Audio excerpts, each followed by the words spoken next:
We have a very special and once again colorful guest here with us today for parenting. We have with us Emem Nwogwugwu, a certified project manager and coach with expertise in life coaching and neuro-linguistic programming. Today we're discussing setting goals to achieve areas of improvement for your children. And you are welcome, Emem. Thank you very much. Good to have you here. You're specifically made for TV and this topic. We've been having very interesting conversations from before we went on, and yes. I dare say we've already finished the show. Yes. But hey, let's talk about kids, and let's talk about how we as parents can actually set goals for them, which is something you're an expert at. Yes. First of all, before you set goals for your children, you have to know that every child is different. So you cannot set the goals you set for the first, for the second. You first of all have to observe what talent does this child have, how can I encourage this child? And then obviously the goals have to be SMART goals. You have to be very specific, and specific, you have to make sure that the child understands why you're setting this goal. A lot of children say, oh, mommy, I want to be a doctor. But your character, your routine, your day-to-day life doesn't reflect like someone who wants to become a doctor. So you have to sit down with this child, explaining to them, these are the character, the activities, and the routine that you have to develop to become a doctor. How early? I think as young as 6 months, 6 to 1, really? yes. Because isn't that too early? Can they understand anything at 6 months? Not necessarily telling them, oh, you're going to be a doctor now because you're 6 months old, but the lifestyle, the reading culture, the hygiene, the behavior, the manners, all of it, all comes together. It's the total package. You're not going to set goals just to be successful at work, successful in your career without having the right attitude. So it's all like a package. Well, also, while we're talking from before, you say we have to also observe what the children are, inclining towards sometimes. Yes. Yeah. But for me, kids have different things. Exactly. Sometimes they like this, they like that. My daughter, for instance, has a strong fascination for the microphone because I do a lot of recording at home, and she sees me on TV. But then again, she also has picked up this thing with football. I'm like, okay, where'd that come from? She likes to draw, and then she likes to read. I'm confused. Sometimes you know the strongest talent. You observe where their strength lies. As a parent, you're observant, you're watching, and then you say, oh, this child has more interest or more strength in this particular area. So you are, as a parent, you don't allow them to do 100 things at the same time. Okay. Because a lot of people grow up and they don't have a focus. They have 10 interests and they're not masters of any one. So, and there are a lot of kids out there who are also very multi-talented children. You have to be very careful that they master 1 or 2 talents, develop them properly, help them, coach them, get external teachers, invest in that particular talent, and then allow them grow. And then educate them that this is the reason why this talent is more important. Look at the society, the country, the inflation, Nigeria, Africa as a whole. What talent do you think is sellable in the future? What talent will make this child become a successful person?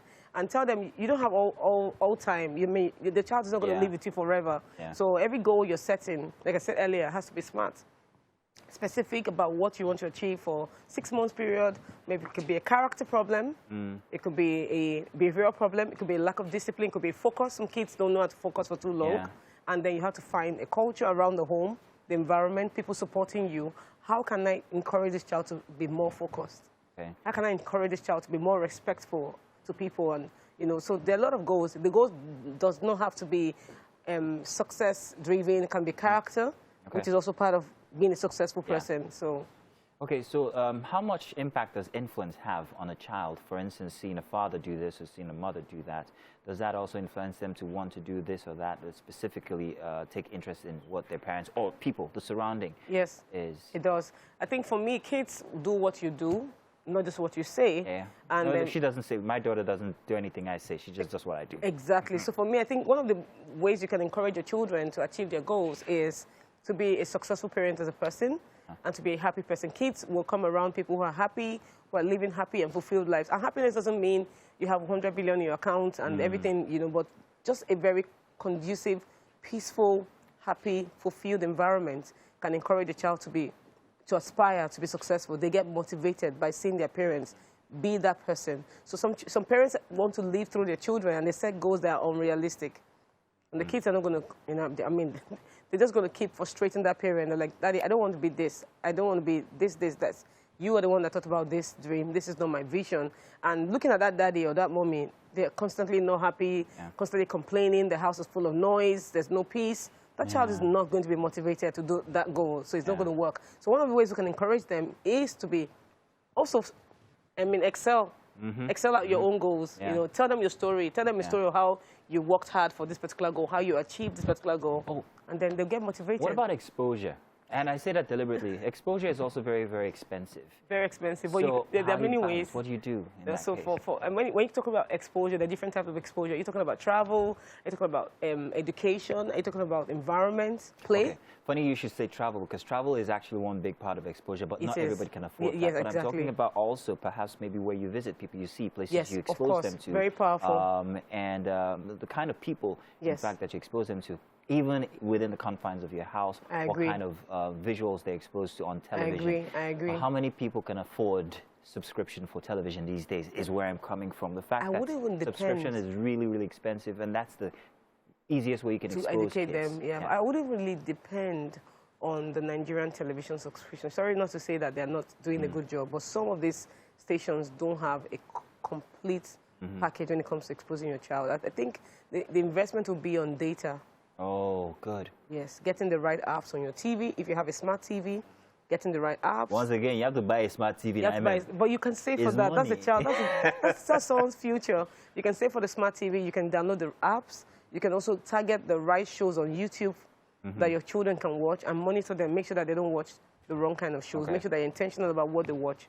You know, like you can have French courses, you have coding classes, you have coding apps, you have cooking shows, you have different kinds of sports. You can actually learn gymnastics just in your sitting room. You can have the beginner, intermediary, and all of that. You can actually learn anything just sitting down right there at home. Even the way they speak, their diction and everything can be learned online. Yeah, fantastic. How old is your little girl? She's 7. And how early did you start with I think 6 months. I started reading to her every morning, and she started reading clearly. 1+. Are you serious? I'm serious, so serious. What's her name again? Corazón de Dios. Can you say it again? Her name is Corazón de Dios. Oh my God, that sounds very, very beautiful. I love it. Thank you. It's great. It's great. Thank you. What about influence from other kids? And I asked about your daughter deliberately because you are yet to have another one. Yes. You I plan to. Yes. But just having an only child, just like I do. Yes. What are the negatives or positives to being an only child? Okay, for being an only child, you have to be an intentional parent. Like me, I have just one daughter at the moment. So your activities are planned out. What play dates are planned out. We book play dates. We agree on places we're going to go to, what kind of activities we encourage the child, and then the kind of friends they hang around with, and then educating them. This behavior I just saw today, I don't like this behavior from that particular child. Do not copy this behavior. This is not the right thing to do. So I think you just have to be intentional about everything, from where they go, school, friends, the environment, the house, people who come in, people who work for you, the language they use within the confines of your home. All of that is all, you know. Well, Iya Corazón de Dios. Yes. We can't let you go without giving you something from our kitchen, which we have prepared for you. Mike and Mary are very excited to share.